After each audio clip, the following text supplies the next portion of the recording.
मुख्यमंत्री पुष्कर सिंह धामी के आवास पर मंत्रिमंडल की बैठक आयोजित की गई, जिसमें 52 अहम मुद्दों पर गहनता के साथ चर्चा हुई।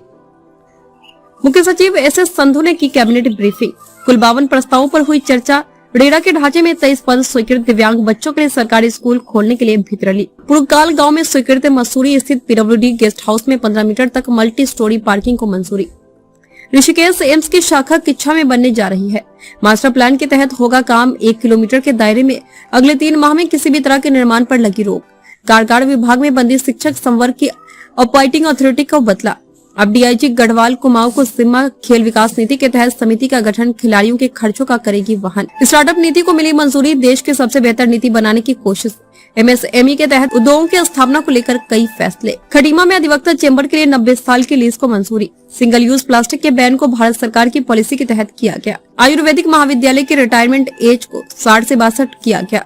विद्यालय शिक्षा में नई शिक्षा नीति के तहत दिव्यांग बच्चों के लिए 285 विशेष शिक्षकों की होगी नियुक्ति। रेरा का ढांचा 31 पद किया गया सृजित। आवास विभाग खोलेगा दिव्यांग बच्चों के लिए स्कूल। सरकारी जमीन प्रोकोल में मिलेगी। मसूरी में पीडब्ल्यूडी गेस्ट हाउस में मल्टी स्टोरी पार्किंग बनेगी। ऋषिकेश एम्स की ब्रांच की किच्छा में खुलेगी। उस एरिया का मास्टर प्लान बन रहा है। 3 महीने कोई निर्माण नहीं होगा। कारगार में बंदी रक्षक का वरिष्ठ अधिकारी गढ़वाल और कुमाऊं की नियुक्त करेंगे। खेल विकास निधि बनाने का फैसला। सीएम की अध्यक्षता में कमेटी गठित। स्टार्टअप नीति को मिली मंजूरी। एमएसएमई निजी क्षेत्रों में औद्योगिक स्टेट बनाए जाएंगे। सरकार ने दी मंजूरी। उद्योगपति दिखा रहे हैं इंटरेस्ट। सिडकुल से डेवलप करेगा। पहाड़ में 2 एकड़ और मैदान में 30 एकड़ में बनेगा। खटीमा में वकीलों के चेंबर बनेगा। अर्थ संख्या विभाग में अपर निदेशक का पद सृजित।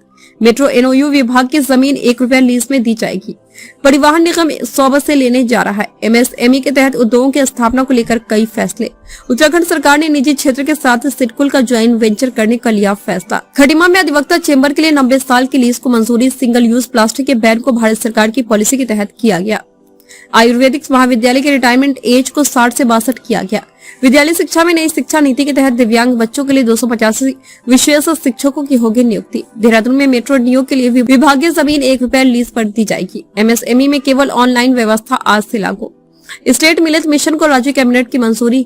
मंडवे को दिया जाएगा बढ़ावा। श्रम विभाग के तहत पंजीकरण में 20 दिन के बाद 14 पंजीकरण माना जाएगा। पीडब्ल्यूडी विभाग को नियमावली में संशोधन। पर्यटन को बढ़ावा देने के लिए चीफ सेक्रेटरी की अध्यक्षता में इको टूरिज्म समिति का गठन। वन क्षेत्रों में पर्यटन की गतिविधियों को बढ़ाने पर होगा फोकस।